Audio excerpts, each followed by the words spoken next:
오늘 시간에는 이가봇의 시대라는 제목으로 사무엘 4장의 말씀의 은혜를 함께 나누겠습니다. 오늘 우리 사무엘 4장의 말씀은 그 장성한 사무엘이 역사의 전면에 등장하기 전에 일어났던 그 시대적 배경을, 그 사건들을 사실은 다루고 있습니다. 오늘 말씀은 하나님께서 어린 사무엘에게 주셨던 이 말씀이 어떻게 이루어지는지 그것을 또한 추적하고 있기도 합니다. 성전에서 이 하나님의 이제 음성을 듣고 하나님의 말씀을 듣고 그것을 엘리에게 전달했던 그 사건을 아마 다 기억하실 것입니다. 하나님께서 어린 사무엘에게 주셨던 말씀, 바로 엘리의 집을 심판하는 것이죠. 엘리 제사장 가문이 버림받고 멸망받게 하시는 그러한 이유가 여러분 무엇입니까? 바로 그의 아들들이 성전에서 벌였던 그 악행들, 그들의 죄악이 너무나 컸기 때문입니다. 그에 더해서 그들의 악행을 이미 알고도 단호하게 처리하지 못했던 이 엘리 대제사장의 행동이 심판을 또한 초래했던 것이죠. 우리 3장과 이 4장 사이에 나타나는 시간의 간극이 얼마나 되는지는 사실 잘 모릅니다. 다만 하나님께서 작정하신 심판을 내리기에 가장 적절한 시간이 흘렀을 것입니다. 아이 사무엘은 어쩌면 조금 더 자라서 어쩌면 청소년이 되었던지 아니면 청년이 되었을지도 모르겠습니다. 이 시기에 이스라엘은 이제 전운이 감돌게 됩니다. 전쟁에 돌입하게 되는 것이죠. 1절 이 중간쯤에 보시면요, 이스라엘은 나가서 블레셋 사람들과 싸우려고 에베네셀 곁에 진치고 블레셋 사람들은 아벡에 진을 쳤다라고 그렇게 말씀하고 있습니다. 이스라엘은 블레셋과 전쟁을 하려고 이제 전열을 가다듬고 에베네셀 옆에 진을 쳤습니다. 사사 시대부터 블레셋은 이미 40여 년간 이스라엘을 괴롭혀 왔던 그러한 민족이죠. 그런 블레셋으로부터 구원하시기 위해서 하나님은 사사였던 그 삼손을 또한 사용하기도 하셨습니다. 그렇지만 삼손 이후에 제대로 된 반격을 하지 못했습니다. 오히려 더 많은 약탈과 이런 괴롭힘에 시달렸을 것입니다. 그러니 이스라엘이 이제 전면전에 나설 수밖에 없었습니다. 이 원문을 참고하면 그들이 서로 이 들판에서 전투를 치르게 됩니다. 들판에서의 전투, 이 힘 대 힘으로 맞붙는 그러한 대결인 것이죠. 숫자가 적거나 불리한 상황이라면 이렇게 자신 있게 넓게 트인 들판에서 이 맞붙어서 싸울 수는 없을 것입니다. 자연스럽게 이 형세가 불리한 쪽이 성벽을 이용하든지 지형을 의지하고 그렇게 싸우게 되어 있습니다. 그런데 이스라엘은 마치 자신들이 패배할 줄은 꿈에도 생각하지 못하고 전쟁에 나선 사람들 같습니다. 결과적으로 2절에 나오듯이 그들은 전투에서 졌습니다. 서로 몇만의 군사가 붙었는지는 나와 있지 않지만 이스라엘 쪽에서는 4,000명의 이 전사자들이 생겼습니다. 그래서 3절에서 패장병들이 이스라엘 진영으로 돌아왔을 때 그 시대의 지도자들이었던 이 장로들이 이렇게 탄식을 합니다. 여호와께서 어찌하여 우리에게 오늘 블레셋 사람들 앞에서 패하게 하셨는고? 어찌하여 여호와께서 우리를 오늘 블레셋 사람들 앞에서 패하게 하셨을까? 여러분, 지금 이들의 말에서 느껴지는 것이 무엇일까요? 이번 전쟁의 책임을 누구에게 돌리고 있습니까? 여호와께 돌리고 있다는 것입니다. 이스라엘이 패배한 이유가 여호와께 있다는 그러한 말로 이렇게 우리가 되짚어 볼 수가 있습니다. 저는 이 말을 묵상해 보면서 이들이 여호와 하나님에 대해서 가지고 있는 생각이 어떠한 것인가라고 한번 생각해 보게 되었습니다. 어쩌면 이들은 블레셋 족속이 자신들의 수호신으로 여기고 있는 그 다곤의 신처럼 이스라엘도 이 하나님, 여호와 하나님에 대해서 단순히 수호신쯤으로 여기고 있는 것은 아닐까 생각해 보게 됩니다. 일련의 뒤에 나온 사건까지 합쳐보면 그렇습니다.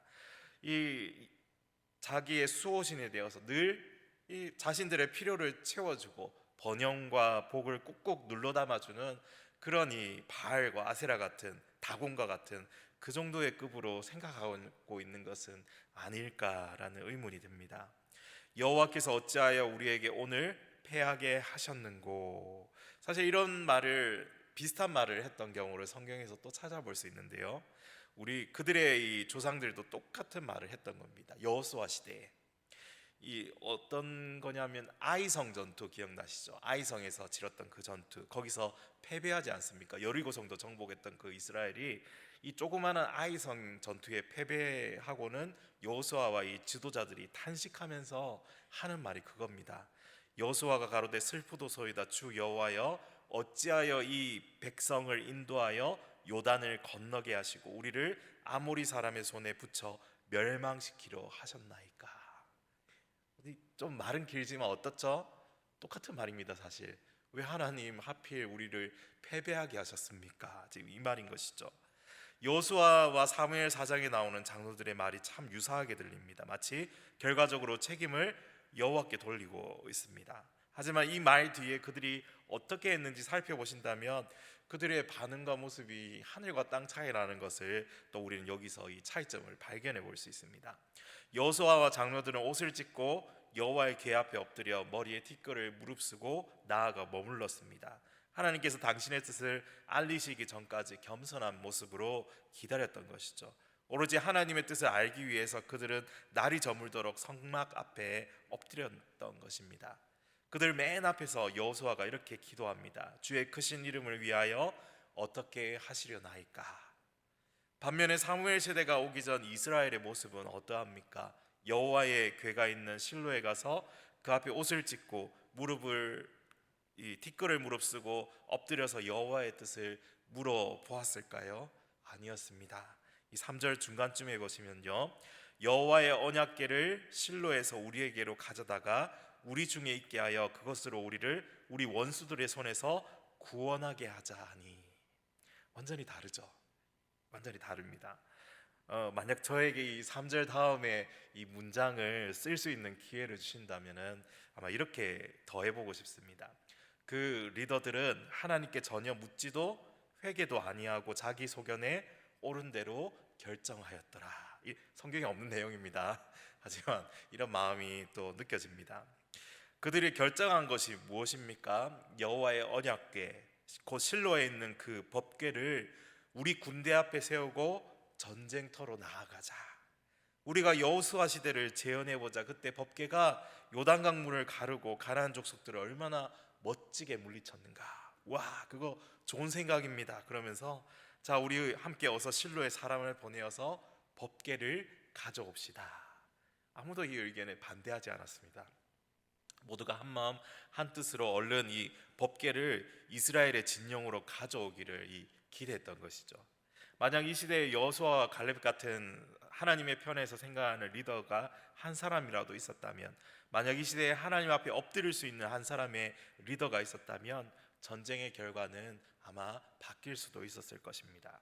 이 말씀을 다시 한번 생각해 본다면 하나님은 구하고 찾고 두드리며 하나님의 마음을 구하는 이 한 사람을 찾으시는 하나님이시죠.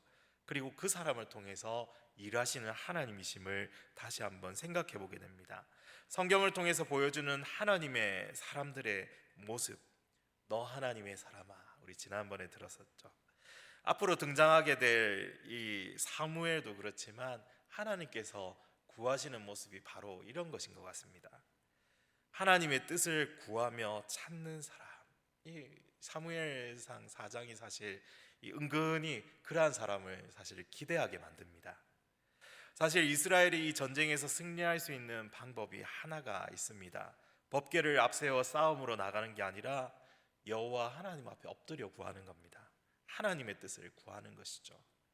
주의 크신 이름을 위하여 어떻게 하시려나이까? 주님의 뜻이 무엇입니까? 주여 이 사건을 통해 무엇을 하시려고 합니까? 우리에게 나타내소서. 여호와 하나님께로 돌아가는 것, 여호와 하나님만 다시 의지하는 것, 하나님의 의도와 그 뜻을 깨닫고 순종으로 살아가는 것, 그것이 바로 이 순종의 유일한 방법인, 이 승리의 유일한 방법인 것이죠. 그러나 지금은 그들을 인도할 사사가 없는 이 공백의 시간이나 마찬가지입니다. 그들 각자가 자기 소견에 옳은 대로 행하며 인간의 방법과 지혜와 수단을 의지해야 하는 시대인 것이죠. 그들의 눈은 가려져 있고 그들의 정신은 어두운 데 있고 어지러이 흩어져 헤매는 연약한 짐승과 같습니다. 이러한 시대 정신을 하나로 압축하는 단어가 있다면 바로 이것입니다. 이가봇의 시대. 우리 제목에도 나왔죠. 이가봇의 시대. 이가봇, 하나님의 영광이 떠난 시대, 하나님의 영광이 없는 시대, 자기 뜻이 법이 되는 시대, 이것이 바로 이가봇의 시대인 것이죠. 하나님의 없음, 하나님의 부재 시대인 것입니다. 그들은 블레셋을 향하여 언약궤를 앞세우고 맹렬히 전진했지만 이스라엘의 기세에 두려워 떨던 블레셋의 그 연약한 칼과 창에도 그들이 밀려서 결국 져서 뿔뿔이 흩어지는 이스라엘 백성들입니다. 그들이 맹신했던 언약궤는 잠잠하고 아무런 효력이 없고 무력합니다. 오히려 적들에게 끌려갔죠. 그들이 기대했던 반전의 역사는 결코 일어나지 않습니다. 무너지고 쓰러지고 무수한 피와 살육의 전장을 피해서 겨우 살아남기 위해 그들은 도망쳐야 했습니다. 이날만 3만 명의 이스라엘 병사들이 쓰러졌던 것이죠. 법궤와 그걸 지키며 움직이던 레위인과 제사장들마저도 피할 틈 없이 죽었던 것입니다. 이러한 불행한 사건 속에서 우리는 하나님의 뜻이 무엇인지 배워야 합니다. 하나님께서 우리에게 보여주시는 의도와 그 마음을 깨달아야 하는 것이죠. 이 사건은 크게 보자면 이스라엘의 범죄에 대한 징계이고, 조금 더 이제 작게 보자면 리더들의 어리석음과 우상숭배와 같은 방법으로 법궤를 취급한 것에 대한 하나님의 응답이며, 아주 좁게 보자면 엘리 집안을 향해 말씀하신 하나님의 그 뜻이 성취되는 것입니다. 사사시대 이후에도 계속되는 이 이스라엘의 불신앙적 모습과 불순종의 모습은 분명 하나님의 징계를 불러오는 원인이 되었습니다. 그리고 하나님의 백성들을 위해 세운 지도자들, 즉 장로들과 레위 제사장들에 대한 경고와 책망입니다. 그들은 법궤가 가진 그 신령한 능력을 이용하고자 했습니다. 그들은 법궤를 주신 의미를 전혀 다르게 해석하고 거룩하신 하나님 앞에서 거룩하지 않았고, 하나님의 그 능력만 뽑아내서 자신들의 전쟁에 이용하고자 했던 것입니다. 또한 이 사건은 구체적으로 사사로 세움받아 오랫동안 쓰임받고 이스라엘을 다스린 엘리 집안이 자행했던 비행에 대한 그 징계로 또한 이어지게 됩니다. 엘리의 두 아들 홈니와 비느하스, 이 비느하스라는 이름이 사실 또 있지만, 이 홈니와 비느하스가 하나님의 언약궤와 함께 이스라엘 진영으로 들어가게 된 것은 결코 우연이 아닌 것입니다.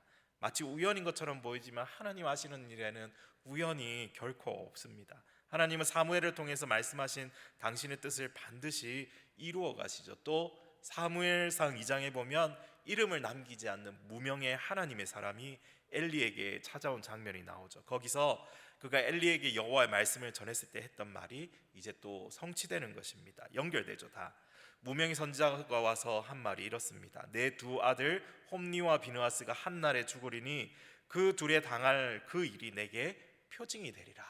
이게 2장에 나온 말씀입니다. 이 하나님의 이러한 말씀처럼 그들이 죽은 이후로 대제사장 엘리의 직분요 점점 기울어지죠. 끝내는 대제사장의 직분이 이 솔로몬 시대에 이르러서 이 엘리의 후손이 아비아달에게서 사독 계열의 이 집안으로 넘어가 버리는 것을 보게 됩니다. 마치 요한계시록에서 촛대를 옮기시겠다는 그 표현이 생각나는 장면이죠. 전쟁에 능하신 여호와께서 법궤를 통해 아무런 이 일도 일으키지 않으시니까, 아무런 일도 일어나지 않으니까 오히려 전쟁에서 패하게 하시고 흩어버리신 이 배경적인 이유를 이렇게 함께 살펴보았습니다. 오만하고 교만한 인간의 판단은 늘 실수와 실패에 다다를 수밖에 없었습니다. 그래서 우리는 하나님의 뜻을 가장 먼저 구해야 한다는 사실을 여기서 또한 생각해 보게 되는 것입니다. 하나님의 의도와 목적을 생각하지 않는 인생은 망하는 길로 스스로 가는 것과 같은 것입니다. 사랑하는 성도 여러분, 하나님의 뜻을 모르면 우리가 멈추어 섭시다. 어려움과 공경이 찾아온다면 엎드리며 주님의 뜻을 구하며 나아갑시다. 주의 크신 이름을 위하여 어떻게 하시려나이까? 주님의 뜻이 무엇입니까? 주여 이 사건을 통하여서 무엇을 하시려고 합니까? 구하고 찾고 두드리며 내 속에 주인 삼은 모든 건 내려놓고 던져버리며 참된 주인이신 주님의 말씀을 의지하며 우리가 걸어가야 하겠습니다. 사방으로 우겨쌈을 당하고 천만인이 나를 둘러 진칠지라도 그 속에서도 평안하게 잘 수 있게 하시는 요새요 방패이신 그 주님만 우리가 의지하면서 주님 앞에 기다리며 살아가는 시간이 되기를 소망합니다. 매일 이러한 삶을 살아가는 연습으로 단련하여서 어떤 어려움 속에서도 쓰러지지 않고 오뚜기처럼 다시 일어나는 믿음으로 살아가는 저와 여러분 되시기를 간절히 소망합니다. 우리 11절과 12절 말씀 한 번 더 읽어보겠습니다. 11절입니다. 하나님의 계는 빼앗겼고 엘리의 두 아들 홈니와 비느하스는 죽임을 당하였더라. 당일에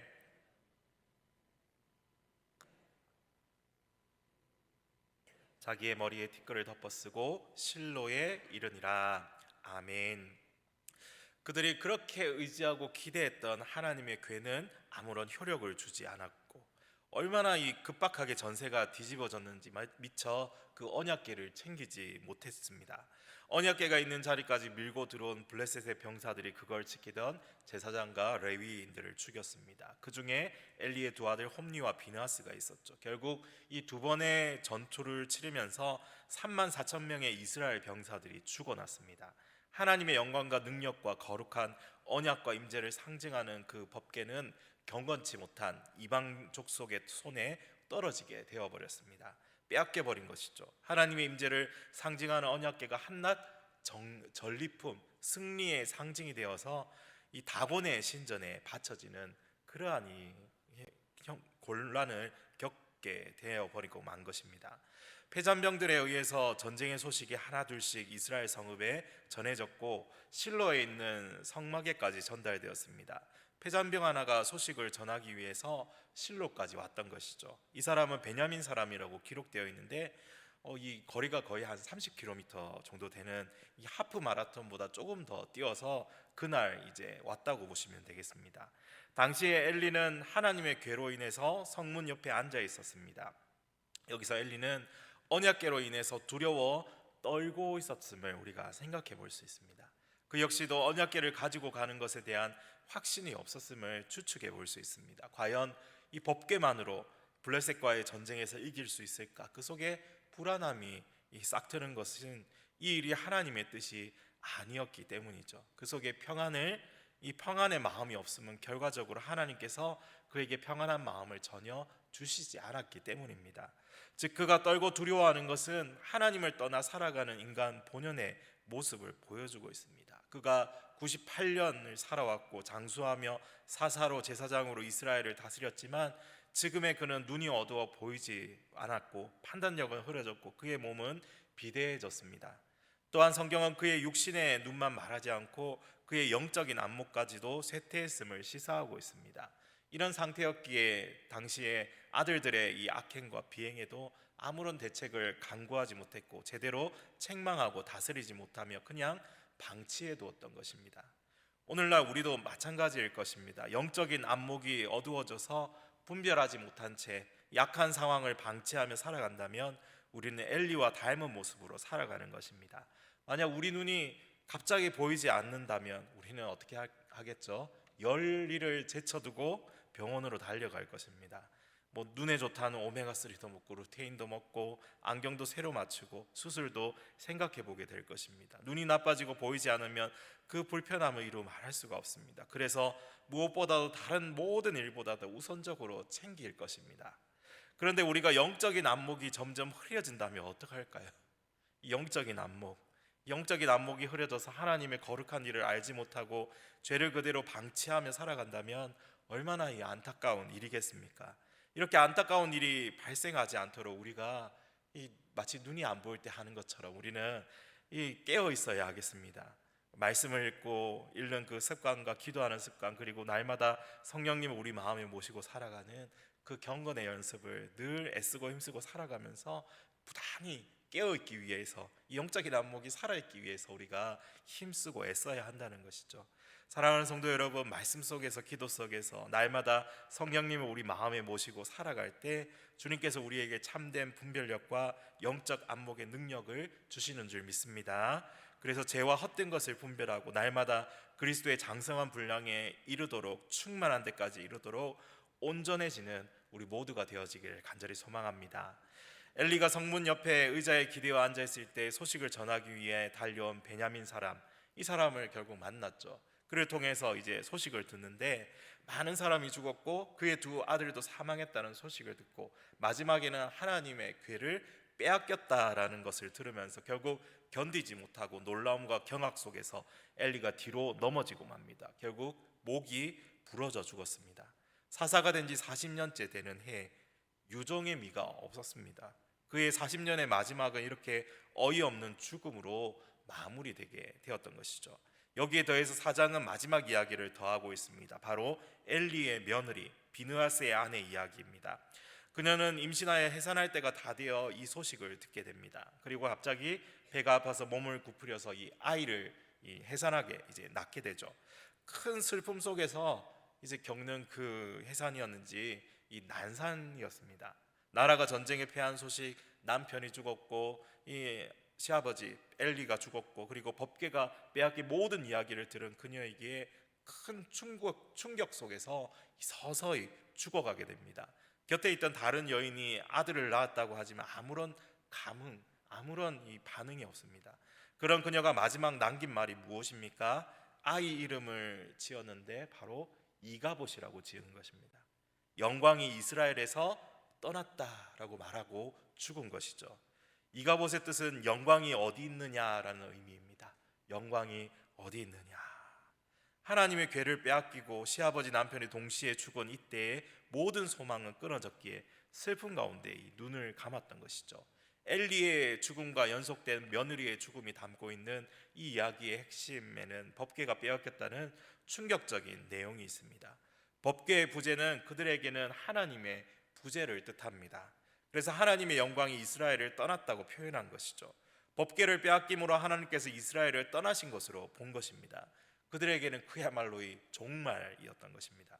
모든 소망이 사라진 것이죠. 그래서 새로운 생명이 태어났음에도 기뻐하지 못합니다. 기뻐할 수 없었습니다. 결국 새로운 생명의 이름마저 이가봇이라고 부르면서 슬퍼하며 죽었던 것입니다. 이제 앞으로 펼쳐질 이스라엘의 미래는 긴 암흑 속에 빠지게 되는 것이죠. 블레셋에 의해서 간섭받으면서 고통과 슬픔의 긴 이 계절을 보내야 하는 것입니다. 이것이 바로 이가봇의 시대입니다. 사실 하나님께서 이가봇의 시대라고 해서 이스라엘을 떠나신 것이 아니었습니다. 그들이 그렇게 느꼈던 것인데 하나님께서는 오히려 이 이가봇의 시대 이후를 이미 예비하시고 준비하고 계셨다는 사실을 우리는 성경을 통해서 확인하면서 또 놀라운 하나님의 그 은혜를 다시 한번 기억하게 됩니다. 앞으로 이스라엘이 돌이켜서 다시 한번 하나님을 찾고 구하며 부르짖는 자리로 인도하시는 그 은혜의 하나님을 더 극적으로 보여주게 되는 것이죠. 그래서 주님은 한 사람을 부르시는 것이죠. 그래서 그 안에서 그리고 그 시대에 횃불이 되어서 주변을 밝히고 생명과 구원의 길로 인도하는 그 역할을 맡기십니다. 엘리의 집안은 그 사람이 등장함으로써 그들의 역할을 다한 것입니다. 하나님께서 이렇게 예비하시고 준비하셔서 이가봇의 시대가 어떻게 에베네셀의 시대로 바뀔 수 있는지 우리로 이렇게 보게 하시는 것입니다. 그러면서 주의 뜻을 알리시는 것이죠. 아무리 이가봇같이 어려운 시대와 상황 속에서라도 하나님의 영광이 떠나고 법궤가 사라지며 대제사장이 죽고 그의 후계자들이 사라진 시대라도 아무리 소망이 없는 시대라도 하나님은 당신의 백성을 끝까지 버리지 않으시고 다시 붙들어 주시고 부족하고 연약해도 다시 이렇게 세워서 당신을 섬기는 백성으로 삼으신다는 이 사실을 우리로 바라보게 하는 것입니다.